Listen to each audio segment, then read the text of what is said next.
Mr. Chairman, sir. Shrimati Meenakshi Lekhi. बहुत बहुत धन्यवाद अध्यक्ष जी।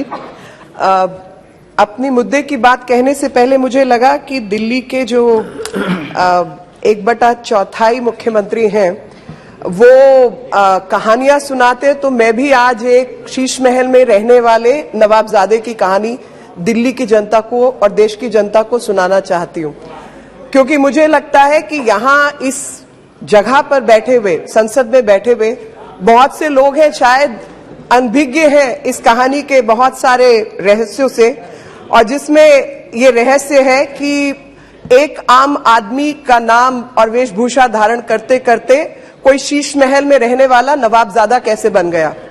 और वही कहानी इस बिल के मूल में है। और वो कहानी है कि एक व्यक्ति जो खड़ा होकर कहता है कि मैं गाड़ी नहीं लूंगा, बंगला नहीं लूंगा, ये नहीं लूंगा, वो नहीं लूंगा, 53 करोड़ का घोटाला करके शीश महल खड़ा करता है दिल्ली के उस क्षेत्र में जहां पर आप ईंट नहीं लगा सकते।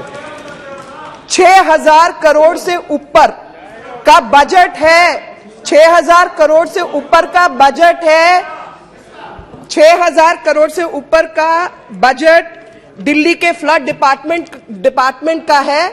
उसकी मीटिंग जब 21 तारीख को रखी जाती है तो ये नवाबजादे वहां पहुंचते नहीं, कहते हैं मैं और राजनीतिक गतिविधियों में राजस्थान में उपस्थित हूं तो आप इसको बढ़ाइए।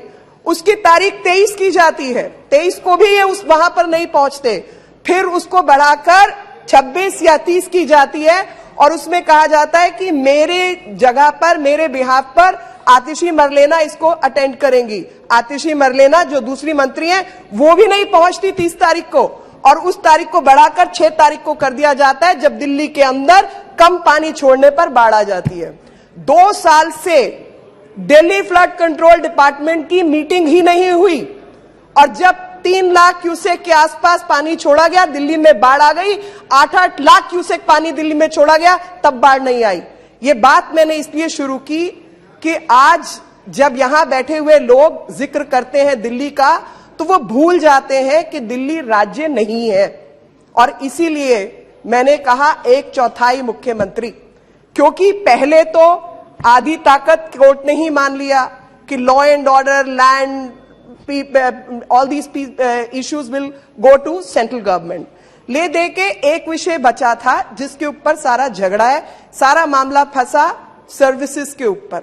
और जब सर्विसेज की बात आई तो सर्विसेज क्यों आवश्यक हुई, मेरे से पूर्व में बोलने वाले मेरे अन्य दल के मित्रों ने कहा कि इंटरप्रिटेशन का अधिकार सिर्फ और सिर्फ सुप्रीम कोर्ट को है। अब अगर हम सब मानते हैं कि इंटरप्रिटेशन का अधिकार सुप्रीम कोर्ट को है, तो सुप्रीम कोर्ट ने ही अपने निर्णय में तय किया है कि दिल्ली जो है वो यूनियन टेरिटरी का अधिकार रखती है, वो स्टेट नहीं है।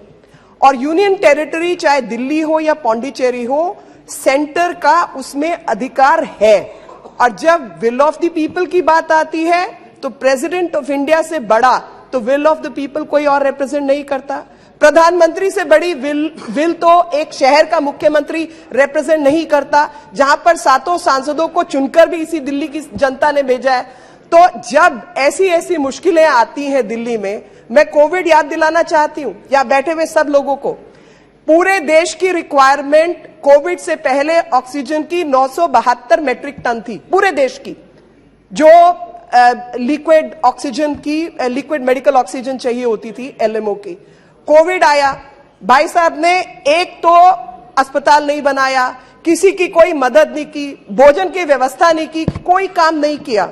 और ले देकर, क्योंकि दिल्ली कैपिटल सिटी है, पूरा देश और अंतरराष्ट्रीय व्यवस्थाओं की निगाह यहां लगी रहती है, तो केंद्र सरकार को कूदना ही पड़ेगा। आप कैसे कह सकते हैं कि भाई सांसद काम नहीं करेंगे? सांसद बेचारे इंटरवीन नहीं कर सकते, लेकिन उनके ऊपर रिस्पॉन्सिबिलिटी निश्चित की जाती है।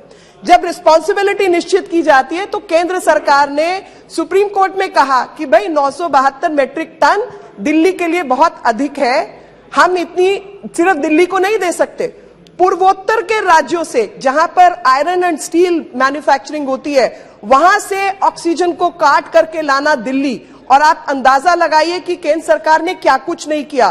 क्रायोजेनिक टैंकर्स, हवाई जहाज, ट्रेन सब कुछ लगाकर ऑक्सीजन लेकर आए और लाकर दिल्ली के बॉर्डर पे ऑक्सीजन खड़ी कर दी। बोला जी बताइए कहां भेजनी है, तो उसकी अव्यवस्था थी, इनको पता नहीं था कहां भेजनी है।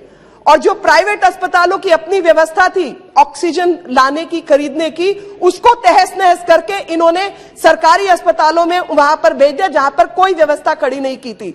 दिल्ली के अंदर जब मेडिकल चीजों की व्यवस्था की बात आती है तो एम्स केंद्र सरकार चलाती है, सफदरजंग केंद्र सरकार चलाती है, लेडी हार्डिंग, लेडी इरविन सब केंद्र सरकार चलाती है।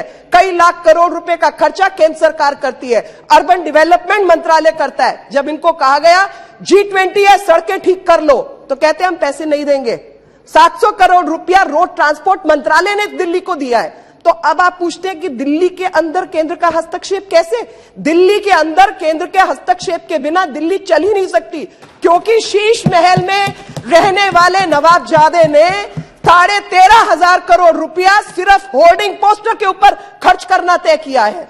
और इसलिए यह बिल लाना पड़ा, और यह बिल लाना पड़ा क्योंकि दिल्ली की जनता जवाब हमसे मांगती है। आप जैसों के घर में जब पानी भर जाता है तो आप भी एनडीएमसी को फोन लगाते हैं, दिल्ली सरकार को फोन नहीं लगाते। 70,000 करोड़ का घोटाला जल बोर्ड में होता है तो उसकी जवाबदेही किसी की नहीं होगी।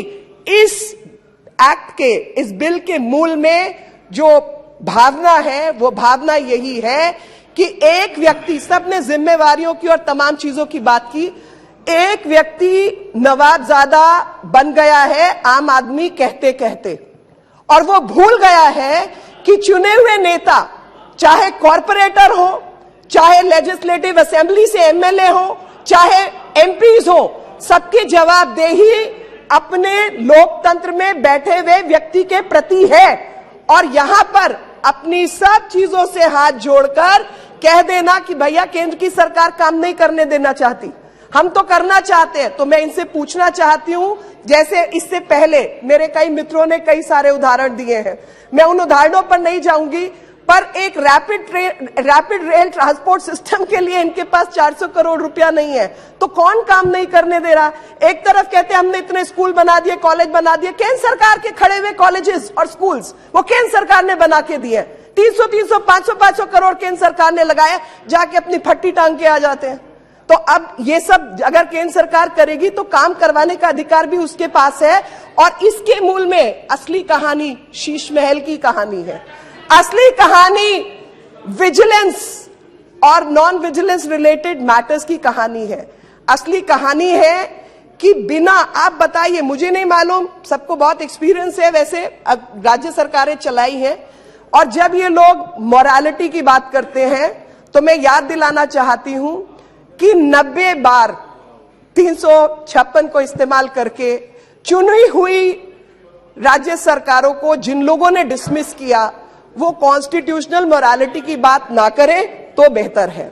और ये बात, अरे ईडी, एक मिनट शांत रहो, तुम्हारे नहीं No, this नहीं, अरे मजाक की बात है, मजाक की बात। एक मिनट, No, please. सर, मैं जो कहना चाहती हूँ, टूल्स ऑफ गवर्नेंस की यहां पर लोग वायलेट कर करके देश का पैसा बाहर ले जाते रहेंगे और ईडी काम नहीं करेगा। आप देश की जनता को चूना लगाते रहेंगे और सीबीआई काम नहीं करेगी। आप गुंडागर्दी करते रहेंगे। दिल्ली के अंदर अगर डोनाल्ड ट्रंप जैसा व्यक्ति आता है तो राइट्स करेंगे और पुलिस काम नहीं करेगी। क्या ऐसी व्यवस्था आप चाहते हैं? अल्टीमेटली ये सब टूल्स ऑफ गवर्नेंस हैं, और टूल्स ऑफ गुड गवर्नेंस अगर इस्तेमाल नहीं होते इसका मतलब आप भ्रष्टाचारी हैं, क्योंकि ये टूल्स आप नहीं इस्तेमाल कर रहे। और आज जब दिल्ली की बात आती है, जब इस पर्टिकुलर इनैक्टमेंट की बात आती है, तो मैं इस इनैक्टमेंट में एक चीज याद दिलाना चाह रही हूं, क्योंकि मैंने कहानी शुरू की थी शीश महल में रहने वाले नवाबजादे की। तो शीश महल में रहने वाले नवाबजादे कहा कि 370 पेज मेरे पास है शीला दीक्षित जी के खिलाफ, जिन्होंने भ्रष्टाचार किया है, और जब वो खुद मुख्यमंत्री बने तो वो 370 पेज तो खो गए। उन 370 पेज का तो हिसाब किताब कहीं आया नहीं। और आज विडंबना देखिए, उन्हीं के हाथ पैर जोड़े जा रहे हैं, उन्हीं के साथ अलायंस की जा रही है, उन्हीं के साथ गठबंधन किया जा रहा है, ताकि भ्रष्टाचार को कैसे रोकने की बजाय कैसे बढ़ावा मिलता रहे और कानूनी व्यवस्था। और जैसे मैंने पहले कहा कि कोई बीमारी होती है तो थोड़ा लाचार कर देती है, पर लाइलाज तो नहीं होती। इसी तरीके से संविधान के अंदर लाइलाज कुछ भी नहीं है। अगर बीमारी पैदा होगी तो उसका इलाज भी होगा। और खास तौर पे दिल्ली के अंदर जिन्होंने डेंगू की बीमारी फैलाने का काम किया, कोरोना की बीमारी फैलाने का काम किया, काम नहीं करने का काम किया, इलाज तो होगा ना उसका भी, और ये उसी का इलाज है। आप अंदाजा लगाइए, मैं बाढ़ की बात बार बार लेके आ रही हूं, बाढ़ की बात में 6,500 करोड़ रुपया फ्लड डिपार्टमेंट का खर्च हो जाता है। 250-260 लोग उसमें काम करते हैं, और जब बात की जाती है तो हरियाणा ने नहीं किया, उसके बीच पंजाब आता नहीं, हिमाचल ने काम नहीं किया, बाकी सब ने काम नहीं किया। ये बहुत खास है, इन्होंने काम किया। और फाइनली जब उसमें मिलिट्री को एंगेज करना पड़ता है, आर्मी को लाना पड़ता है, आर्मी के गोताखोर लगते हैं, तो लास्ट लाइन पहले होता है 20 घंटे लगातार काम करने के बाद में आज वो बराज के गेट खुले, और वो बराज के गेटों से सक्शन पंप लगा के, कंप्रेसर लगा के हमने सिल्ट को हटाया। तो भाई सिल्ट कलेक्ट कैसे हुई जब 6,500 खर्च हो गया, ये तो समझा दो। और मिलिट्री के गोताखारों को बाद में धन्यवाद। आप 20 घंटे ऐसे पढ़ के लगता है कि जैसे 20 घंटे यही गोता लगा रहे थे पानी में। तो यही कारण है कि इस एक्ट को लाना पड़ा। और सर्विसेज में जब लेके आए तो सर्विसेज में लाने के पीछे, हाँ मैं इससे पहले अपने मेरे कुछ मित्रों ने कहा है, मैं उसका जवाब देना चाहती हूं। इन्होंने कहा कि ये टारगेटेड लेजिस्लेशन है, मिलिशियस लेजिस्लेशन है। तो जिन्होंने ये दो शब्द यूज किए हैं, टारगेटेड और मिलिशियस, मैं उनको बताना चाहती हूं कि ये पर्पसफुल लेजिस्लेशन है। और वो भी एक कॉन्सेप्ट होता है लेजिस्लेशन को बनाते हुए कि for achieving the purpose. And what is the purpose? The purpose is to strike a balance between domestic politics or domestic needs and national needs, because Delhi is a capital city where balance needs to be kept between the local as well as national and international requirements, because we are a capital city. So it is a purposeful legislation to achieve the balance between two methods of governance. The second aspect has been that throughout there have been misstatements by lawyers, by practicing lawyers, by repeatedly saying that India is a federal structure. Either they have not read or they are misleading. I will go by the second, that they are misleading, misstating and misquoting. India is a quasi-federal structure, which is what Constitution demarcates. India is not federal. The center will always have a primacy, otherwise to govern a complicated state as complicated as India is, as diverse as India is, will not be possible. That's why the Parliament of India, the central government of India has been given the primacy even in the Constitution, and this Parliament has every business, every right to correct the wrong and bring the right law. The next thing, concept of states will be